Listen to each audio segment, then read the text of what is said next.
Brokenness is a universal human condition.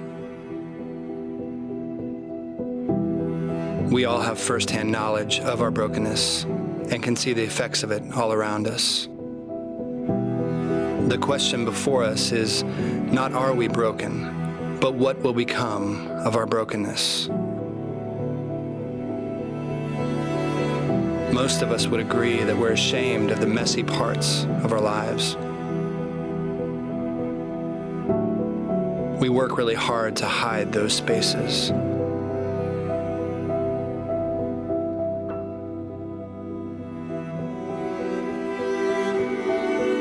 What if there was another way? What if there was beauty to be found in those jagged places? God is not ashamed of our brokenness, and He doesn't want us to be ashamed of it either. More importantly, God is the #1 recycler of our disappointments, our shame, and our failures. He is the master at creating beauty from the most broken, messed up parts of our lives.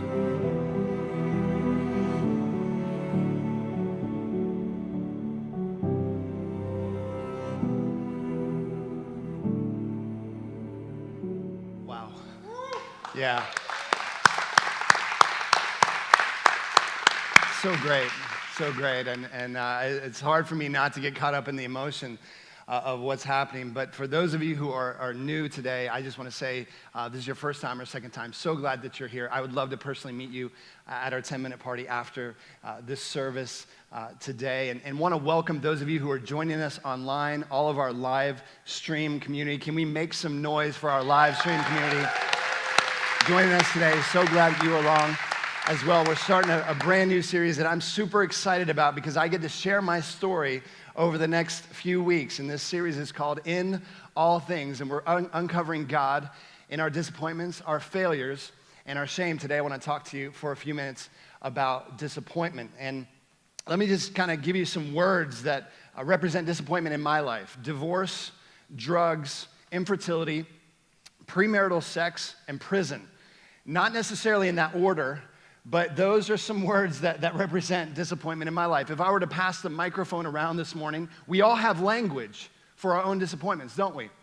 We could fill our time with talking about the things that we face, either that we faced in the past or we're facing currently that are just disappointing. In fact, I posted this on Facebook a month ago and just asked that if folks would share a couple of disappointments that they've either facing right now or have faced, and I had dozens and dozens of comments and private messages on anything from cancer to something with my kids to my living situation. And I think somebody posted about the NBA Finals this year. Like, that was their disappointment. And I just said back, go get some pain in your life, man. Just, it's okay, it's okay. But we all experience disappointment, don't we? Big and small.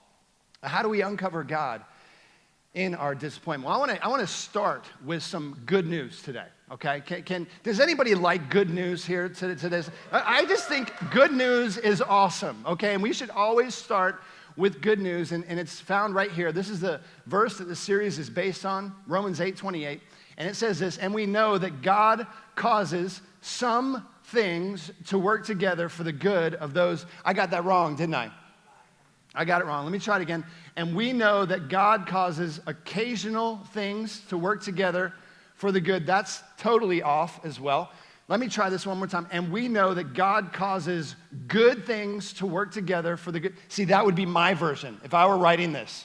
Of course, God causes good things, but you guys got to help me out. Help me out with this. Let's read it together. And we know that God causes all things to work together for the good of those who love God. God causes all things. He causes the great things to work out for my good. He causes the bad things to work out for my good. He causes the broken things to work out. He causes the racist things in our country to work out for good. We don't know how. We don't know what. But by His grace and by His power, He causes all the dysfunctional, disappointing things in our lives. This verse is saying He works them all out for my good. Now, I got to just be completely transparent with you. On my best day, I love this verse. okay? It's a great verse, right? For me, it's like a refrigerator verse. It's a dashboard verse, right? Because when everything's going great in my life, I love this verse, because like all things are working out for my good because all things are good. It's kind of like this bumper sticker. Have you ever seen this bumper sticker? I'm too blessed to be stressed. By the way, I've never seen this bumper sticker on a crappy car. Never in my life. I've seen it like on a Maserati, I've seen it on a Ranger, I've seen it on all kinds of, and I'm thinking to myself, kind of sarcastically, I'm thinking, you're too blessed to be stressed because you're too blessed. Of course, but that's the thing, right? When things are going well, we go out and we get the bumper sticker. Maybe not, but when things are going well in our life, we love the verse, all things are working out for my good because all things are good. Here's the challenge. When things aren't going well in my life, when I face a disappointment personally, when we experience a time in our country that is almost like no other, and we watch it unfold in front of our eyes, it's hard for us to wrap our minds around how all things are working out for our good. How is God going to do that? In fact, here are some real lies. These are not true, but these are real lies that I tend to believe when I'm facing a disappointment. See if you relate. First one is God's mad at me. You ever thought that? God's mad at me. He must be just ticked off at me. Why? I've got this health thing. I got this thing. My kid has this health thing. I've got something going on in my job. He must be just ticked off. God's mad at me. What about this one? God doesn't care. God doesn't care. If God cared, why is there so much injustice in the world?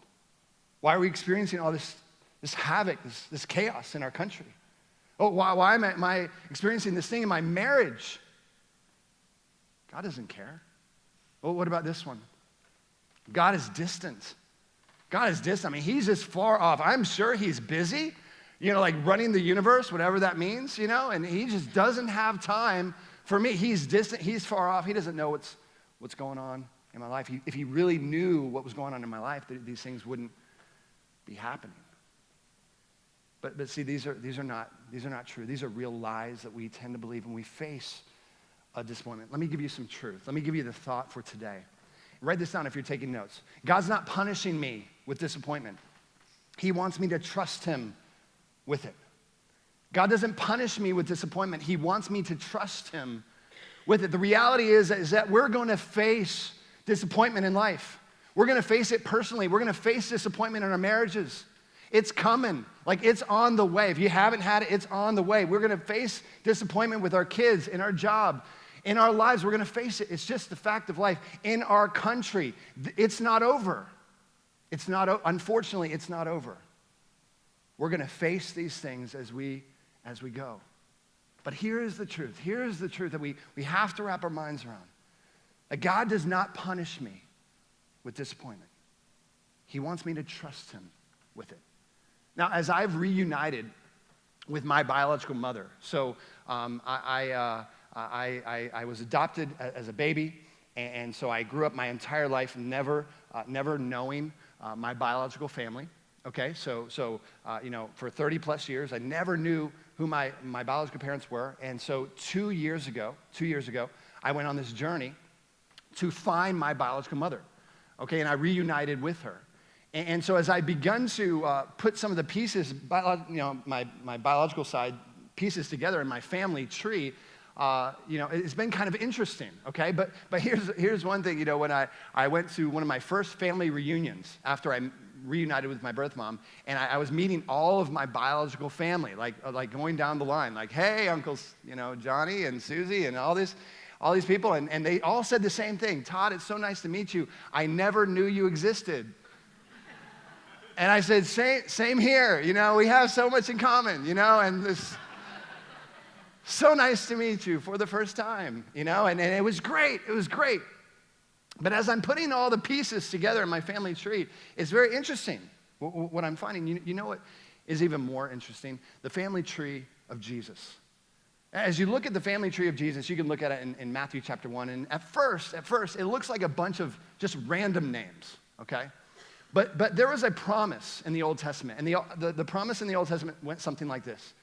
God said, I am promising that I'm going to pick a man and a woman in every generation to be the bloodline and carry out this lineage to bring about my Messiah, to bring about the promised one, to bring about Jesus into the world. In every generation throughout time, there will be a man and a woman chosen to be the mothers and fathers of Jesus. And what's so interesting about it is you look at this list, it's not a list of like the Mother Teresas and the Billy Grahams of the world. So as we look at this list, I want you to think Jerry Springer, okay? And here are somewhere, you can't make this stuff up. That's why the Bible is true, all right? You cannot make this stuff up. But some of the words that represent disappointment in the family tree, the extended family of Jesus, are adultery, murder, incest, prostitution, not necessarily in that order. But those are all the words that represent disappointment in the extended family of Jesus. And so God says, he promises, he says, I'm gonna pick a man and a woman throughout history to be the mothers and fathers of Jesus. But what we find is that he doesn't pick the perfect. He picks the broken. He doesn't pick the nice, the neat, the clean. He picks the dysfunctional ones. He picks the disappointed ones. And by his grace and by his power, he weaves them into the tapestry of the story of God. And so today we want to look at the story of Jacob. Jacob is picked by God to be in the family tree of Jesus. And the theme of Jacob's life is disappointment. Throughout his life, disappointment has followed him the entire time. And so we pick up Jacob's story in this next verse, Genesis chapter 29. If you have your Bibles, go ahead and turn there. If not, this is going to be on the screens. Here we go with Jacob. Now Laban had 2 daughters. The name of the older was Leah, and the name of the younger was Rachel. Leah had weak eyes, but Rachel had a lovely figure and was beautiful. Jacob was in love with Rachel and said, I'll work for you 7 years in return for your younger daughter, Rachel. So, this is just a disclaimer, okay? So over the next few weeks and today, these people that we're looking at, they're not moral examples to us, okay? And this was ancient times, ancient Jewish times. And so there was a completely different philosophy, a completely different way of life, okay? But these people, again, think Jerry Springer, okay? But they're not moral examples to us. But here we have the story of Jacob introduced to us. And along with that, we get 3 additional characters, okay? So we have Laban, the father, who apparently has 2 daughters. He has an older daughter named Leah who had weak eyes, okay? So it's not talking about her eyesight, okay? She was the unattractive one, okay? She was the unattractive one, okay? But she has a sister, the other daughter. Her name is Rachel, who is the younger, beautiful daughter. And the verse is very descriptive. She was beautiful in both form and in her face. And so she was kind of this double threat, okay? To Leah her entire life. That's great, you know? But so we have Leah, we have Rachel, we have Laban, and now we have Jacob. Jacob sees Rachel. He sees Rachel. He sees her beauty. He falls in lust with Rachel. And that was a joke. But anyway, he falls in love with Rachel. And he proposes this to his father-in-law, his future father-in-law. He says, hey, I'll work for you 7 years. I'll give you 7 years of my life in return for Rachel. And so the story continues. So Jacob served 7 years to get Rachel, but they seemed like only a few days to him because of his love for her. You just want to say, oh, thank you. On cue, brother. Thank you so much. Yeah, oh, it's so romantic, right? I mean, it's a love story. He sees Rachel. He's going to work for Rachel. He's committed to Rachel 7 years. But they only seem like a few days because of his love for her. Sorry, next verse. But okay, so take that out. Take that down. So here we have Jacob. He's done with his 7 years. They only seem like a few days. So Jacob is ready for his wedding day. More importantly, he's ready for his wedding night. And there is just magic in the air, okay? There is magic in the air. All the guys in here, you know, when you got married, that wedding night, you know, can I get an amen? Anybody? Amen? Okay, there's like 3 brave guys. Amen. I don't know what. what should I do? But anyway, so it's a wedding night. It's wedding night. It's time to party, people. It's time to party. And so here we find disappointment enters the story. But that night, when it was dark, Laban took Leah to Jacob, and he slept with her. But when Jacob woke up in the morning, it was Leah. It was Leah. He took the wrong daughter in. There was like a mix-up. There's a little like tomfoolery over here. What's happened here? Laban, he deceives, he tricks Jacob, and he takes the older, weak-eyed Leah into him. Now we read this and we hear this and we're thinking, how does this happen? I mean, are you kidding me? That's why you can't make this up. Again, it's not a moral example to us, but how does this happen? How does it happen? Okay, well, there's a few things about ancient times you need to understand.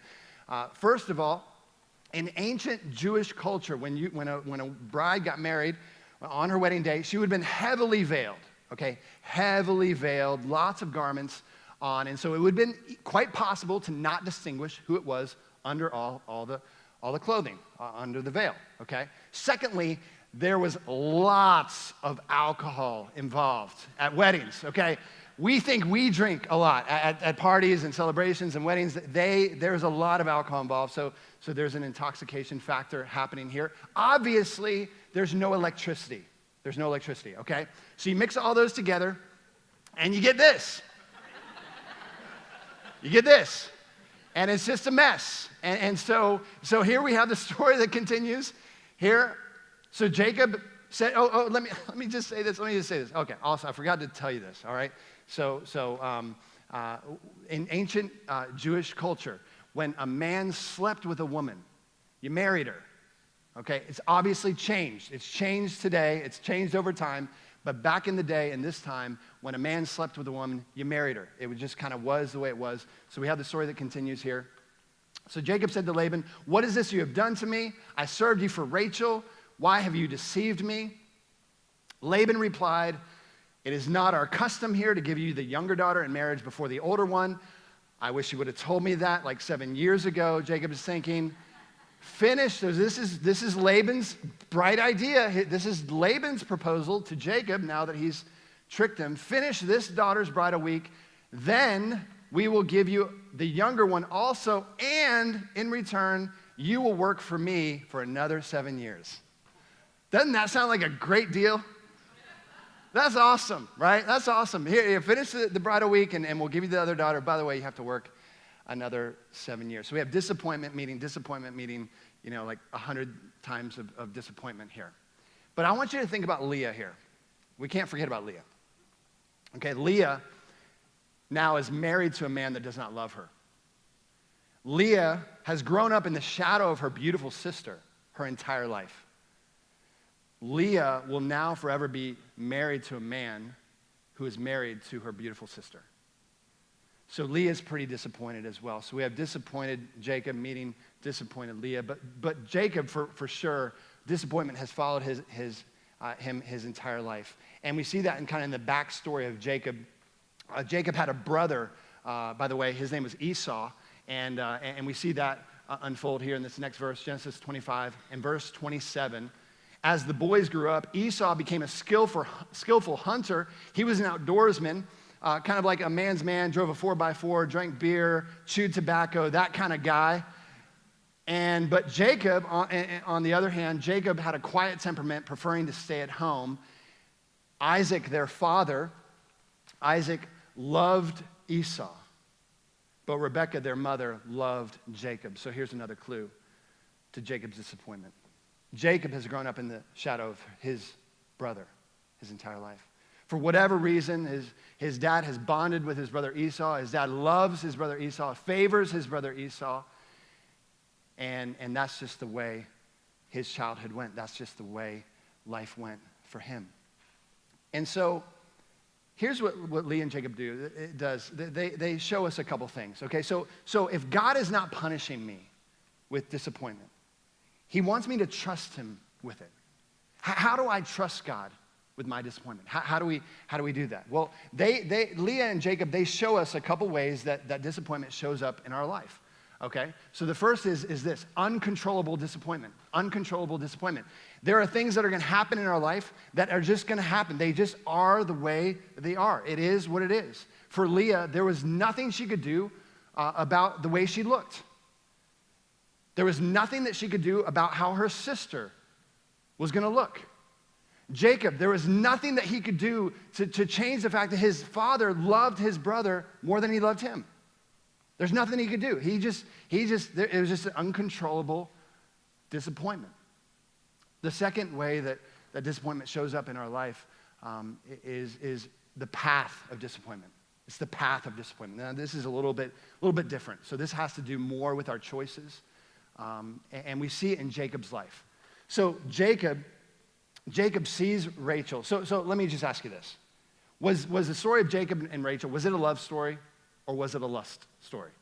I'm going to let you decide, okay? So let's look at this, back at this verse. So Jacob served 7 years to get Rachel, but they seem like only a few days to him because of his love for her. Sounds like a love story, right? Sounds like a love story. But in the very next verse, so Jacob has finished his work. He's finished the 7 years commitment.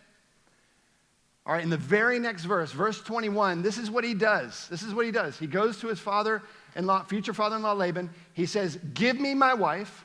My time is completed, and I want to make love to her. Now, guys, if you're going to go propose to your father-in-law and you're going to ask for your, the daughter's marriage, hand in marriage, don't say this. Not a good idea. Not a good idea. Literally, now translators and theologians have had trouble with this verse for centuries, right? It's so bold. It's so in your face. Jacob, literally, getting done with his 7 years, he goes to Laban. He says, give me my wife. My time is done. I want to have sex with your daughter. I didn't make that up. It's right there. You know what Jacob is really saying? Jacob's really saying this.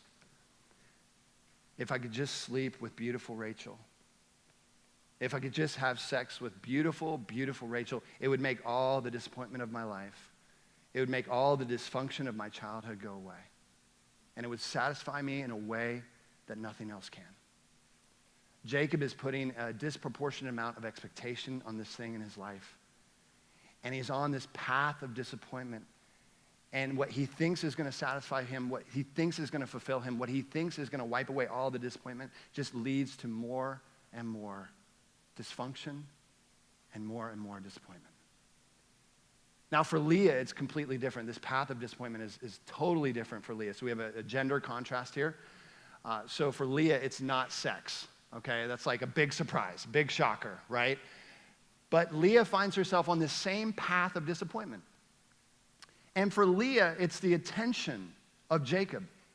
It's the affection of Jacob. She craves the affection and attention of Jacob. Now think about this. Leah is married to a man that does not love her. Leah is married to him, as crazy as it sounds, she's married to a man that's forever married to her beautiful sister and loves her sister. So she craves Jacob's attention, his affection, and this is what we see in the way she names her sons. And now, the name that you gave a son in ancient times was huge. It carried so much weight. And so we see this path of disappointment unfold in the way she names her sons. The first is Reuben. First son is Reuben, which means seen. The second is Simeon, which means hear. The third son she has, she names him Levi, which means attach. Now, what does all this mean? You know what Leah's doing here? She's saying, now that I'm performing, now that I'm having children for Jacob, maybe he will see me. Okay, right now he sees right through me to my sister, but maybe he will see me. Maybe he will be in love with me. Maybe he will hear me now that I'm having all of his children. I'm being such a great mother. I'm performing so well. And if I got his attention, if I got his affection, if I just got him to see me and love me, maybe that would wipe away all the dysfunction. It would wipe away all my disappointment. You see, Leah too is putting this disproportionate amount of expectation on something in her life, and it just leads to more and more disappointment. So what do we do? What do we do? How do we trust God? Whether it's an uncontrollable disappointment or when we find ourselves on this path of disappointment, what do we do? Let me give you just 3 thoughts. The first is we have to have a healthy relationship with disappointment. We have to have a healthy relationship with disappointment. There's a quote I want to show you by Brene Brown. She's a social scientist. She researches disappointment and shame. And this is what she says. She says it's easier to live a disappointed life than it is to feel disappointment. Isn't that so true? And what she's really saying here is that feeling disappointment is risky. Like if I'm gonna feel disappointment, I have to open myself up. I have to be extremely vulnerable. And that is so scary. And so sometimes it's just easier to live a disappointed life because of the things that have unfolded in my life than it is to feel the disappointment. I have people that ask me this all the time, Todd, what did you feel when you reunited with your biological mother after 30 years? Like, how, what was that experience like? And I tell them all the same thing. I'm like, it was scary. I mean, it was so scary because when I first started the process, I met with a counselor that kind of guided me through this journey. And my counselor, one of the first things my counselor said was, she said, Todd, you need to understand that this may not go well. And we don't know what we're gonna find. When we start this process of finding your biological mother, we don't know what we're gonna find. And we don't know if she's passed away. We don't know if she wants to be found. We don't know if she's moved on with her life. She has a family and she doesn't want to have anything to do with you. So you need to be aware of this. And so in that moment, I had a choice to make.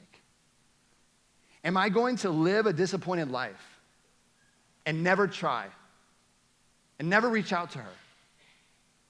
Or am I going to open myself up? Am I going to risk? Am I going to be vulnerable and possibly feel a major disappointment if I find out that she doesn't want to have anything to do with me? See, this is how we have a healthy relationship with disappointment. We have to feel it. We can't just ignore it. As a country, we have to feel the disappointment. Individually, we have to feel the disappointment of what we're experiencing right now, what we're facing right now. We have to move forward from there. The second thought or second way we trust God with our disappointment is we don't allow disappointment to define us. Disappointment does not define us, by the way. Look back at this verse, Romans 8:28. It says this, and we know that God causes all things to work together for the good of those who love God. You know what that verse doesn't say? All the things that happen to me in my life, good or bad, define me. Doesn't say that. Doesn't say that all the disappointments that I face in life, that I experience, uncontrollable, or the path of disappointment, they don't define me. It just says that God is working all of those things out somehow by his grace and by his power for my good. But I'm not defined by the disappointments that I experience in my life. As we talk about this thought of how disappointments don't define us, I want to share a part of my story, my mom's story with you. So as we continue, let's watch the screens.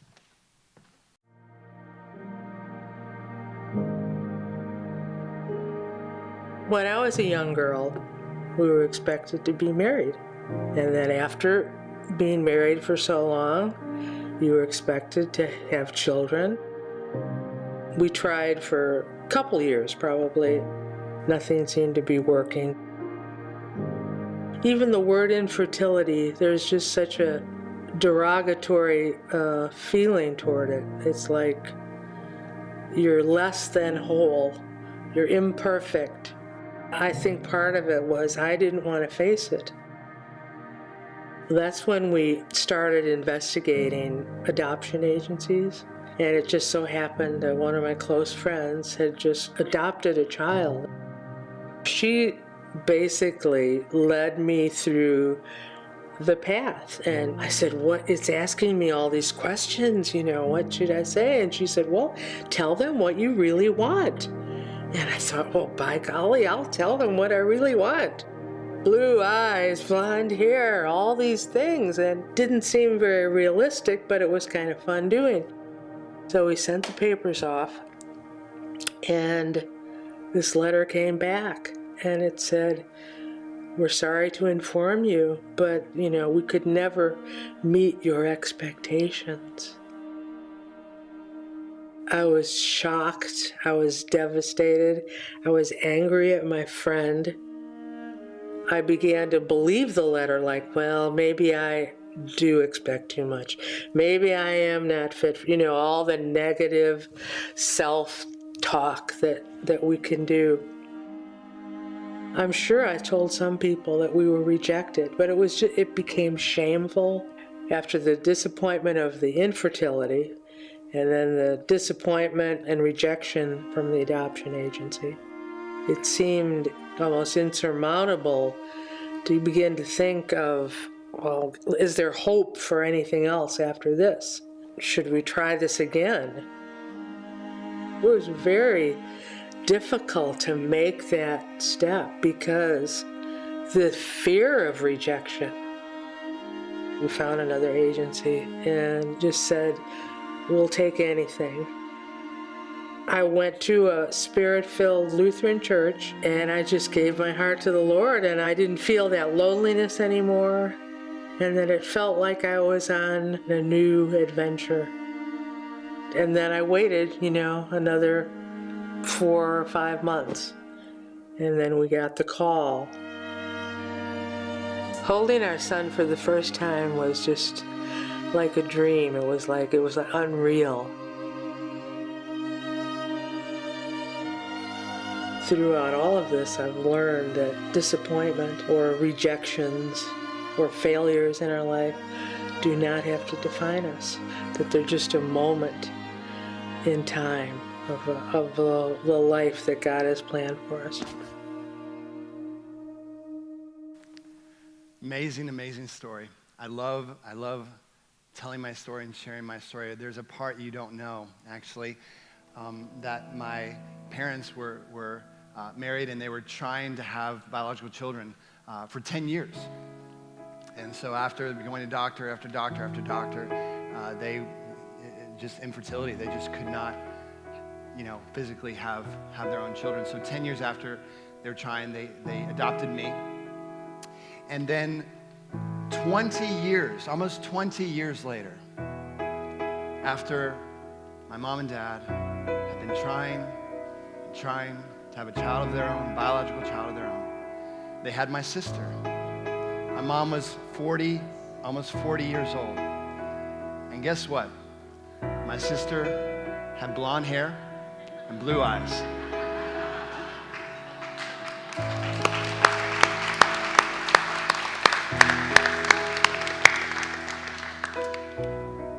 Last thought I want to close with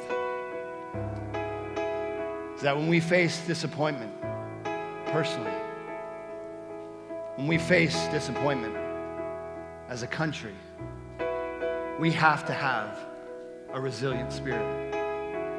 We have to have a resilient spirit when we face things in life that don't go our way. Let's look back at this story of Leah.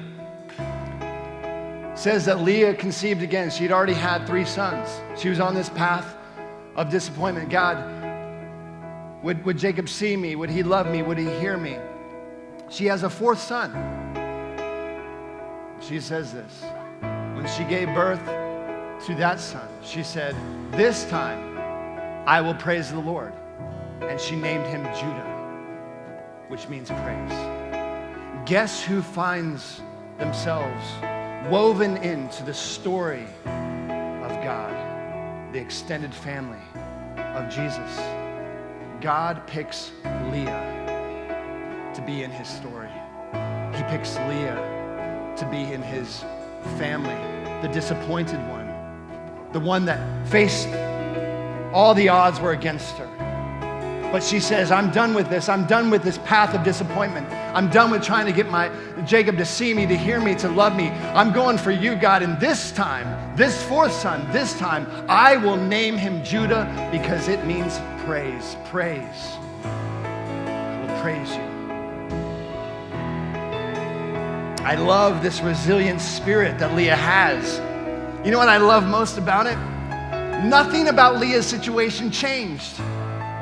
She was facing the exact same moment, the exact same disappointment. Nothing changed. And yet something inside of Leah changed. Something inside of Leah was transformed. There was a spirit that rose up with her. It said, I will not back down. I will not let this path of disappointment to destroy my life. God, I am following you, and I choose today to praise and to worship you no matter what has happened in my life. This morning, as we move into a time of response, we have a cross on your left-hand side.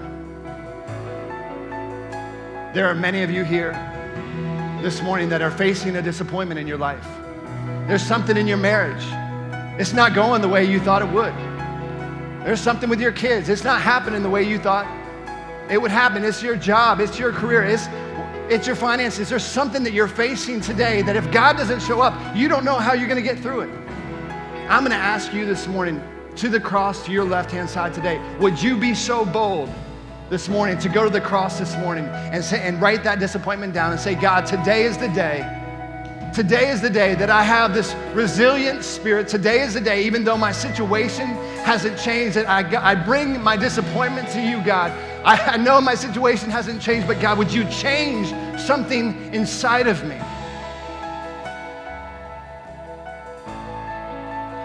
Would you do something that only you can do? Would you be so bold this morning to go to the cross today and say, God, today is a defining moment in my life.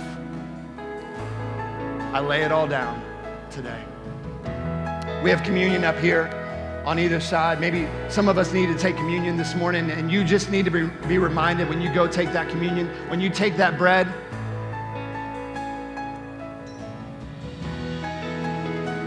that bread represents the body of Jesus that was broken for you. When you dip that bread in the juice, would you be reminded that that juice represents the blood of Jesus that was shed for you? And when you take communion this morning, would you be reminded that God spared no expense when it came to you? He moved heaven and earth to get to you, all for love, so that you can have a new life, so that you can have another chance and 1,000 chances today. You can start that today. Many of us know people who are experiencing disappointment, and we have candles up front today. Would you go and light a candle for them and pray for that person as they're facing that disappointment today? Let me pray with us as we close this morning.